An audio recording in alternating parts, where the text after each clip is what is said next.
سب دیکھنے اور سننے والوں کی خدمت میں محبت بھرا سلام۔ پاکستان میں جو لوگ بھی رہتے ہیں، جو مڈل کلاس ہے، غریب غربا ہیں، وہ بیچارے اتنے سادہ ہیں کہ ان کو سمجھ نہیں آتی۔ آج آپ کو میں بتاؤں گا کہ ایک پیر صاحب پکڑے، اور پیر صاحب کی تصویر میں نے بورڈ پہ لگا دی ہے۔ جیسے ہی آپ پروگرام دیکھتے ہیں شروع میں تصویر نظر آ جاتی ہے آپ کو۔ اور یہ پیر صاحب کیا کام ڈالتے تھے، اور جب ان سے پوچھا گیا کہ آپ کو نماز آتی ہے تو ان کے کیا جواب تھے۔ اصل میں ہوتا یہ ہے کہ جو امیر آدمی ہے اس کو تو وقت نہیں ہوتا کہ ایسے پیروں کے پاس جائیں، نہ ان کو ضرورت ہوتی ہے۔ جو غریب ہوتے ہیں ان کو سب سے بڑا پرابلم یہ ہوتا ہے کہ وہ اللہ تعالیٰ کی طرف توجہ کم کرتے ہیں، ان پیروں کی طرف توجہ زیادہ کرتے ہیں۔ وہ سمجھتے ہیں کہ یہ جو پیر صاحب بیٹھے ہوئے ہیں یہ ہمیں غربت سے نکالیں گے، یہ ہماری قسمت بدلیں گے، ہمارے حالات ٹھیک ہوں گے۔ مگر جو پیر بیٹھا ہوتا ہے وہ آپ سب کے علم میں ہے کہ ان کے حالات تو ٹھیک نہیں کرتا اور برباد کر دیتا۔ یہ جو پیر تھا یہ ذرا مختلف ہے، تھوڑا سا اس کا بتا دیتے کہ اس کا بزنس کیا تھا۔ یہ جناب پہلی چیز تو وہاں پہ جو عورتیں آتی تھی، چاہے وہ جوان تھی، چاہے وہ زیادہ عمر کی تھی، کسی بھی عمر کی تھی، پہلے اس کو ہاتھ لگاتا تھا، مختلف جگہ پہ ہاتھ لگا کے اس کو چیک کرتا تھا کہ یہ کیا کہتی ہے۔ اور اس کے بعد کئی دکھی عورتیں آ جاتی تھی، ساس نے جینا حرام کیا ہوا ہے، خامند نے جینا حرام کیا ہوا ہے، اور وہ آ کے اس کو اپنے دکھ سناتی تھی۔ اب یہ دکھ سن کے تو ان سے جس طرح کا بھی رویہ دیکھتا تھا کہ اس کے ساتھ مجھے اپنانا چاہیے، اسی طرح کا رویہ اپناتا تھا۔ فرض کرے کوئی لڑکی آ گئی ہے، خامند ناراض ہے اور وہ کہتا ہے جی آپ کے اولاد نہیں ہو رہی، تو پھر یہ کہتا تھا ٹھیک ہے میں تمہاری مدد کرتا ہوں۔ پھر یہ اس کے ساتھ وہ کام کرتا تھا جو اسلامی تعلیمات کے مطابق بھی جائز نہیں ہے، اخلاقیات بھی میرا خیال اس کی اجازت نہیں۔ اور پھر جو عورت تھوڑی سی یہ کہتا ہے میں جب ہاتھ لگاتا تھا تو وہ آگے سے کوئی بات چیت کرتی تھی تو اس سے پھر احتیاط کرتا تھا۔ 15 سال سے بے شمار عورتوں کے ساتھ یہ سو چکا ہے بندہ۔ اندازہ لگا سکتے ہیں آپ؟ یہ میں اس لیے آپ کو بتا رہا ہوں کہ ہمارے پاکستان میں جو حالات دینی جماعتوں نے بنائے ہوئے ہیں ان کو اس طرح کے لوگ نظر نہیں آتے۔ اچھا یہ اکیلا نہیں ہے، بے شمار لوگ ہیں۔ آج میں ایک اور ویڈیو دیکھ رہا تھا، وہ کہتا جی میں نے اپنا باپ جو تھا جب مر گیا تو اس کو گھر میں دفن کر دیا، تو اس کی قبر دکھا رہا تھا کہ لوگ آ کے اس سے اپنی مراد حاصل کریں۔ تو اس نے پوچھا کہ پھر کوئی لوگ آتے، کہتا ہاں آتے رہتے ہیں، اور پھر ان کو شفا آتی، کہتا شفا تو اللہ نے دینی مگر دیہڑی لگ رہی ہے۔ اور یہ بندہ 15 سال سے اب اس کا طریقہ واردات عورتوں تک نہیں تھا صرف۔ پھر جو بندے وہاں پہ اس کے پاس آتے تھے ان کو جناب یہ کہتا تھا کہ آپ کے حالات میں ٹھیک کر دوں گا۔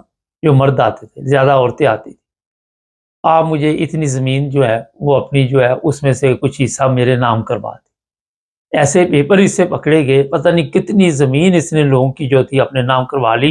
اور میں حیران تھا کہ یہ جو ہمارے مذہب کے ٹھیکیدار ہے، جگہ جگہ ختم نبوت کے مجاہد، ان کو یہ چیزیں نظر نہیں آتی۔ ان کی عورتوں کے ساتھ، ان کی بچیوں کے ساتھ یہ کیا کر رہا ہے، کس طرح ان کی عزتوں کے ساتھ کھیل رہا ہے۔ اور خواتین کو بھی یہ سمجھ نہیں آ رہی۔ خواتین کو اتنی عقل ہی نہیں ہے، اتنی سمجھ ہی نہیں ہے۔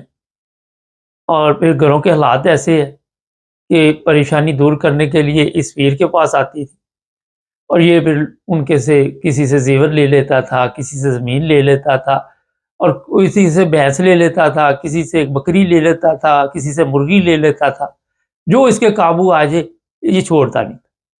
جب اسے پوچھا گیا کہ کتنی عورتوں کے ساتھ آج تک تم نے یہ غلط کام کیا، کہتا مجھے پتہ ہی نہیں ہے۔ 15 سال میں اسے پتہ ہی نہیں ہے اٹھا کٹا، اور خود بھی شاید اس کی بیوی بچے ہوں۔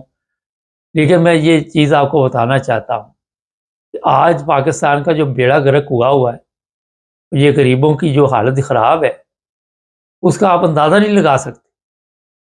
ان کے پاس عقل نام کی کوئی چیز ہی نہیں ہے۔ عقل، شعور تعلیم کے ذریعے آتا ہے۔ ان لوگوں کو اسکولوں سے دور رکھا گیا، ان کے علاقوں میں اسکولوں میں بھینسیں باندھی جاتی ہیں، ان کے علاقے میں اسکولوں میں آپ سب کے علم میں ہے جو وڈیرے ہیں وہ کس طرح اپنے جانور باندھتے ہیں یا کس طرح ان اسکولوں کو استعمال کرتے ہیں۔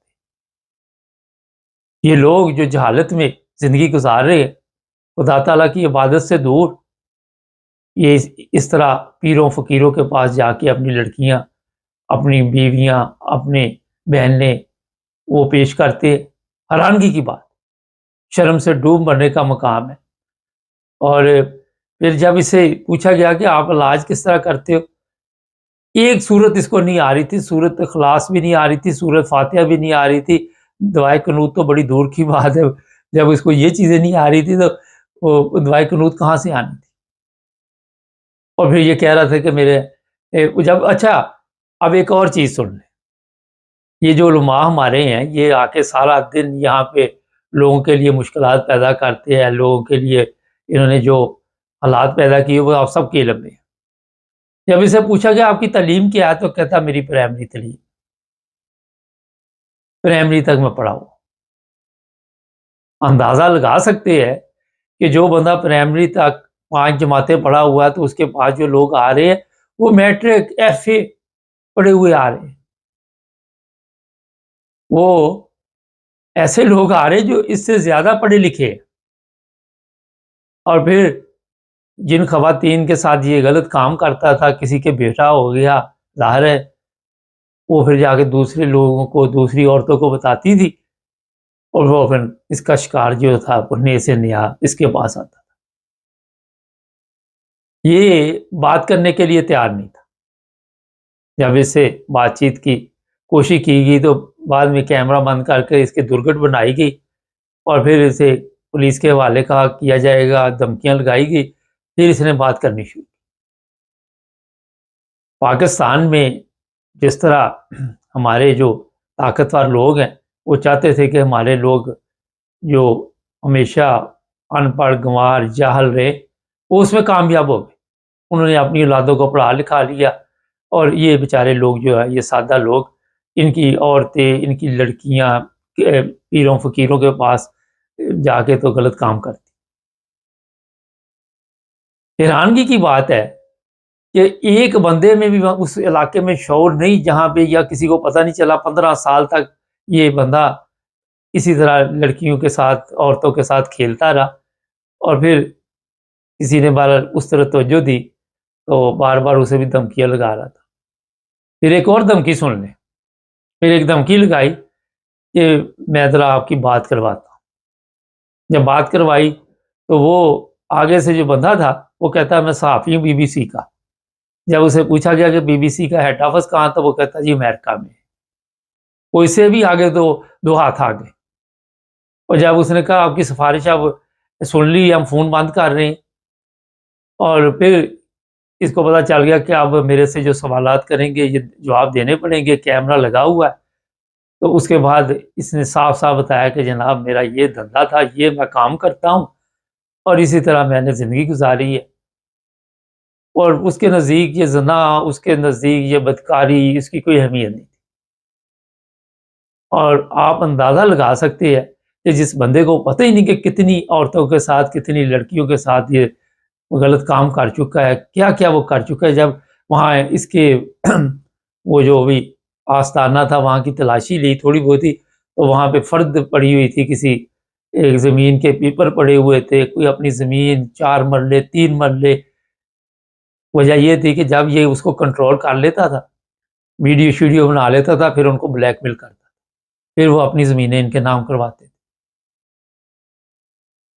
اس طرح کے ہر شہر میں آپ کو کوئی، ہر گلی محلے میں لوگ بیٹھے نظر آئیں گے، ہر جگہ پہ اتنی بڑی مافیا ہے، کیونکہ ان کو پوچھنے والا کوئی نہیں، پولیس والے ہیں ان کو یہ پیسے دیتے ہیں، پولیس والے کی ضرورت نہیں ادھر آئے، ہو سکتا ہے پولیس والے کو بھی کوئی ایسے غلط کاموں میں ملوث کرنے کے لیے نشہ اور چیزاں لڑکیوں کو دے کے تو غلط کام کرتے ہیں۔ جس ملک کی، جس قوم کی یہ حالت ہو چکی ہو، ان کو بس کہا کہ تو آپ نے ختم نبوت پہ نعرے لگانے ہیں، لوگوں کا جینا حرام کر، لوگوں کی زندگی جیرن کر دو۔ جو بھی یہاں پہ اس ملک میں کوئی شریف آدمی ہے، سکون کی زندگی چاہتا، اس کے لیے بھی جینا حرام کر دو یہاں۔ لوگ زندہ ہیں یا مردہ، ان کے لیے مسائل پیدا کرو، مشکلات پیدا کرو۔ یہ قوم پہ عذاب نہیں تو اور کیا ہے؟ مجھے بتاؤ، اس سے بڑا اس قوم پہ عذاب کیا ہوگا؟ آپ اس ملک میں رہ رہے ہیں اور پھر گاؤں میں جو حالات بنے ہوئے ہیں، یہ نہیں کہ گاؤں میں یہ لوگ جو ہوتے ہیں یہ غریب علاقوں میں جا کے تو اپنے آستانے بناتے ہیں، کیونکہ غریب نہیں ان کے پاس آنا۔ غریب نے آ کے کسی نے بہو کے لیے تویز لینا ہے، بہو نے ساس کے لیے لینا ہے، اور اس کے بعد اس نے بہو کو بھی استعمال کرنا ہے، ساس کو بھی استعمال کرنا، سب کو اس نے اپنے عیاشی کے لیے استعمال کرنا، اور سب استعمال ہو رہی۔ اس کی باتیں سن کر میں حیران رہ گیا۔ علم میں تو میرے پہلے بھی یہ چیزیں ہیں، مگر میں نے کہا آپ لوگوں کو بتاؤں کہ اتنے ترقی یافتہ ملک میں آپ رہ رہے ہیں، ہمارے جرنیل ہیں وہ آ کے کہتے ہیں ہماری ترقی کو کوئی نہیں روک سکتا، یہ ترقی ہے، یہ پاکستان کی ترقی ہو رہی، شرم سے ڈوب مرنے کا مکان، نہ اس کو مذہب کا پتہ، نہ اس کو انسانیت کا پتہ۔ جب اسے کہا گیا کہ چلو مذہب ایک طرح رہنے دو، یہ تو انسانیت سے گھری ہوئی حرکت کر رہے، اس کے پاس جواب نہیں تھا، اور اس کو کوئی شرم نہیں آ رہی تھی۔ ہوتا ہے کہ بندے کو شرمندگی ہو۔ اب وہاں پہ یا پولیس کے پاس ظاہر ہے یہ کیس جائے گا، وہاں سے 2-4 ماہ بعد چھوٹ آئے گا، ختم ہو جائے گا، کہیں اور جا کے ڈیرا لگا لے گا۔ کام تو کہ سیکھا ہوا نہیں، کام تو یہی سیکھا ہوا ہے، فراڈ کرنا، لوگوں کو لوٹنا اور ان کو بیوقوف بنانا۔ یہ تصویر دیکھ لیں اوپر، اور وہ خواتین بھی دیکھ لیں جو اس کے پاس جا جا کے اولاد کے لیے اس کے ساتھ غلط کام کرتی تھی، وہ بھی دیکھ لیں۔ یہ میں نے اس لیے لگا دی۔ چینل کو سبسکرائب کریں، جڑے رہیں ہمارے ساتھ۔